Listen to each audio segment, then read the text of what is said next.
Hello everybody, now we are going to read Mr.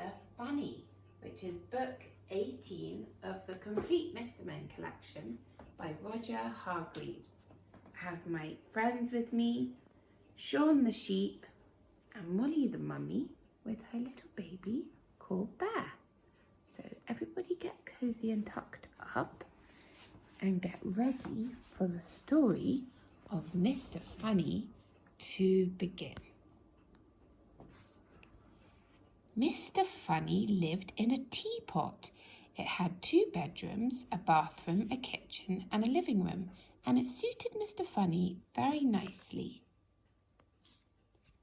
One day, Mr. Funny was having lunch. He wasn't very hungry, so he only had a daisy sandwich and a glass of toast. "Delicious," he murmured to himself as he finished his funny lunch. And after lunch, Mr. Funny decided to go for a drive in his car. Mr. Funny's car was a shoe. Have you ever seen a car that looks like a shoe? It looks very funny. As he drove along, everybody who saw him laughed to see such a funny sight. He passed a worm at the side of the road. The worm thought Mr. Funny in his funny car was the funniest thing he had ever seen. He nearly laughed himself in two. He passed a pig in a field. The pig thought Mr. Funny in his funny car was the funniest thing that she had ever seen. She nearly laughed her tail off. Even the flowers he passed thought that Mr. Funny was the funniest thing that they had ever seen. They nearly laughed themselves out of the ground. Eventually, Mr. Funny came to some crossroads. He didn't know which way to go, so he looked at the signpost.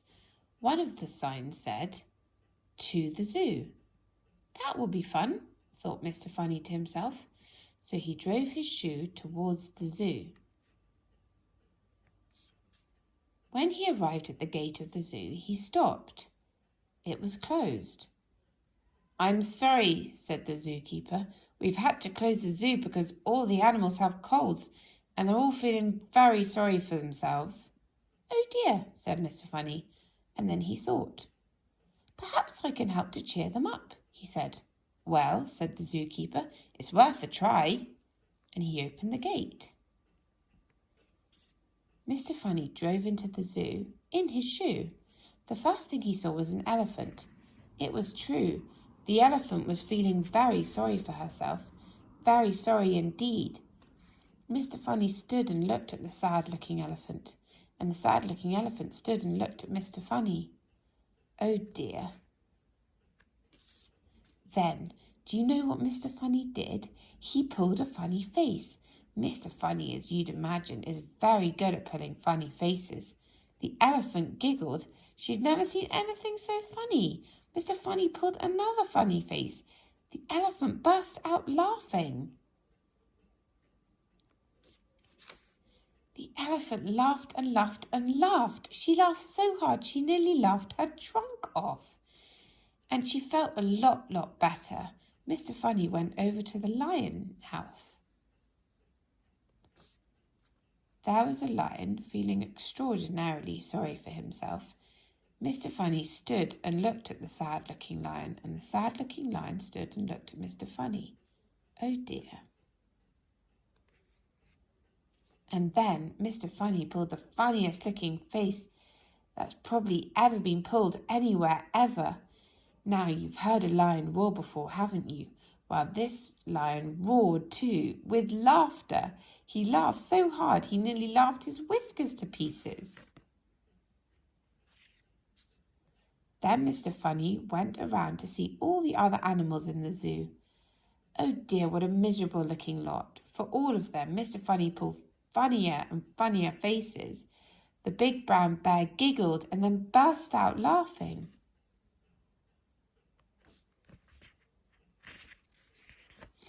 And the giraffe laughed so hard she nearly laughed her neck into a knot. And the hippopotamus nearly laughed himself out of his skin.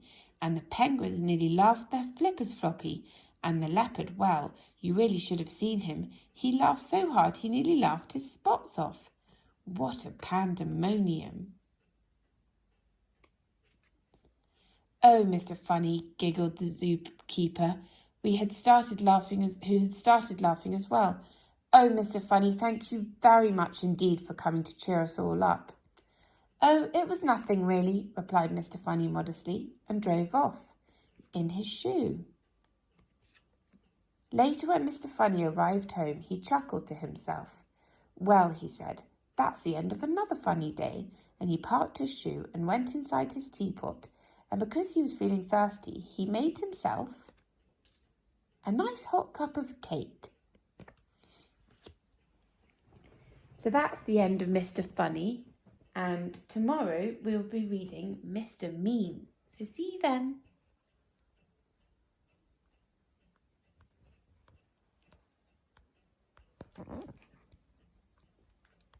My channel.